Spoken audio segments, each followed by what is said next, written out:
Hi everybody, the Home Service Pro here. Today we're going to show you how to change out a deadbolt for a digital deadbolt. Let's go ahead and get right after this. All right, so first thing we've got to do is we've got to get the old deadbolt off. So we're going to go ahead and go like that so we can get to the two screws. These two screws we have to remove, then that whole body will come out at us. So let me grab a screwdriver here.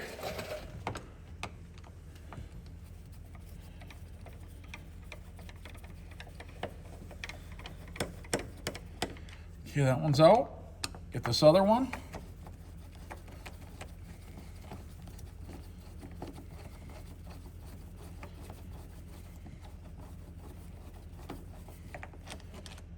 Okay, so now if I open this door up a little bit, you can see on the other side we have the actual deadbolt. So we pull this out, and then that comes right out at us. This is the old system here, and we're going to put the new one in. I do have to remove this still. I'm going to set this over here off to the side. Okay, so then once you have that done, you got this screw and this screw here that needs to be removed in order to pull the rest of the locking system out. So we're going to go ahead and remove this screw.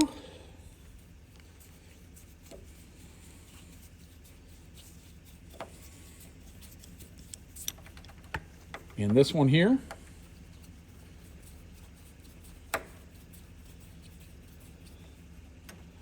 And now that whole locking mechanism should slide right out to us. And there we go. This is the old mechanism here.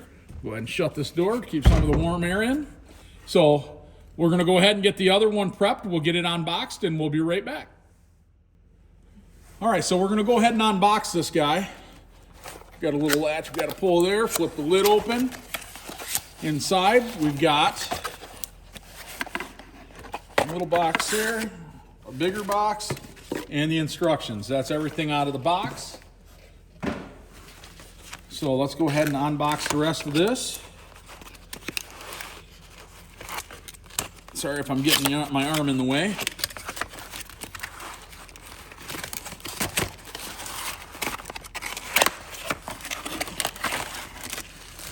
And here's the main lock.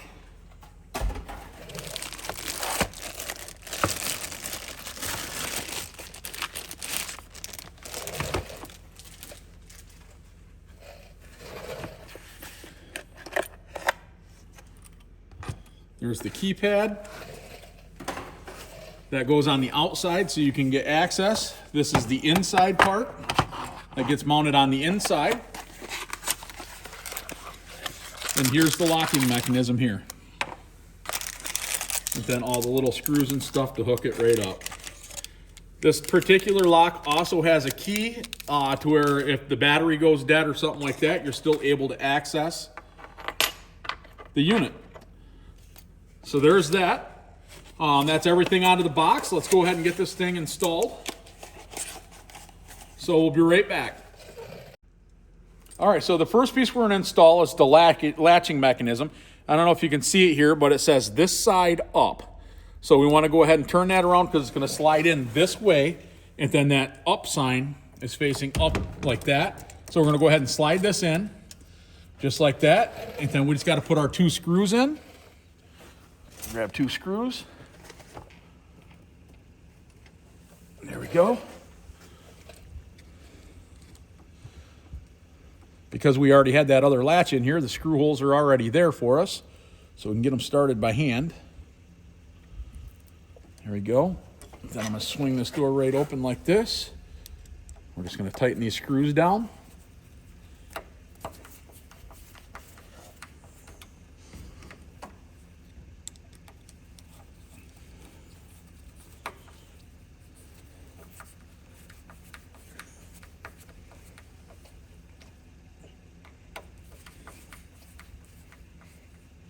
And there we go, that's installed. Okay, so this is the next piece that we need to install. If we roll this over on its backside here, we've got the wire harness, we've got this, and we got the two screw adapters. So what we got to do is we got to slide this through and get it lined up with these two holes here, these two tabs. These two little notches here on the next step will be important, and I'll show you why when we get to that stage. So right now, we're gonna make sure that that tongue is facing straight up and down, and this wire harness is gonna feed through on the bottom. So we're gonna go ahead and open this door up a little bit. Shove the wire harness through, so it's stubbed in there. Make sure that tongue stays straight up and down. There we go. Go ahead and bring this wire harness through. There we go. And as you can see, the 2 screw adapters have come through. The tongue is stubbed through, and this wire harness is stubbed through here. And remember, I showed you those 2 little notches, one here and one here. The reason that those are important is in our next step here, we're going to install the internal keypad here. First thing you're going to do is pull the battery latch out. Once that's out, you got to remove this 1 screw here.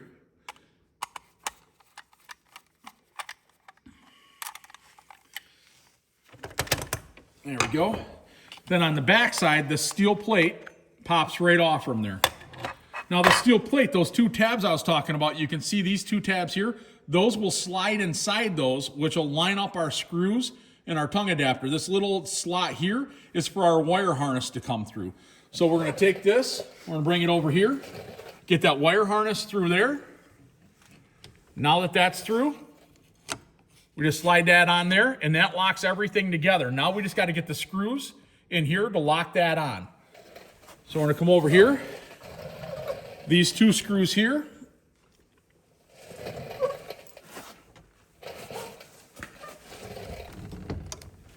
One goes here.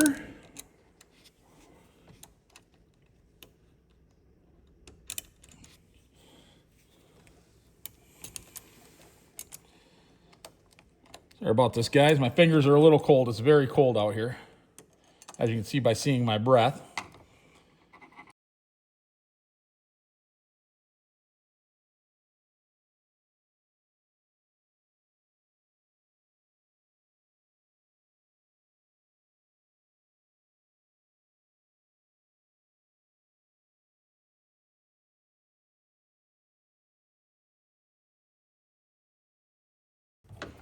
There we go. We'll go ahead and get this one snugged up.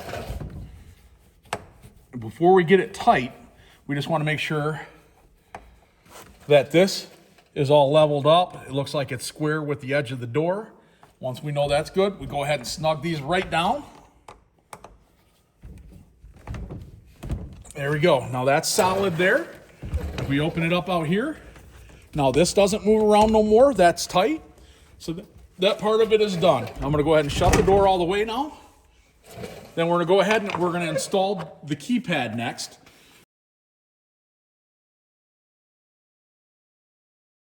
Part that lines up with the tongue here, the little notch. So we want to make sure that we're facing straight up and down. Right here is where our keypad plugs in.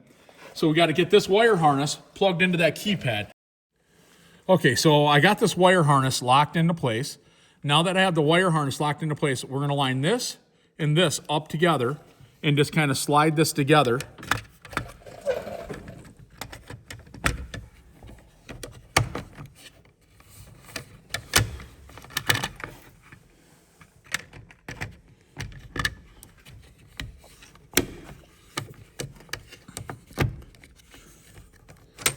Just like that. Now we got to put the 2 screws inside the keypad there to hold all this together. Let me grab the screws. There's 2 little short screws. Here's one. Let me get that line back up.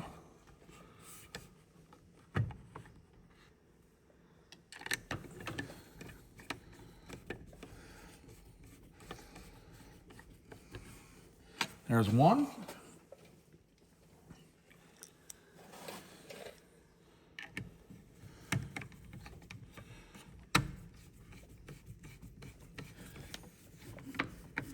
And there's 2. Okay, so that's now mounted. There is one more screw that we're going to put in. It goes in right here into that hole. It's the same style screw, except it's a long, flat black screw that goes in that.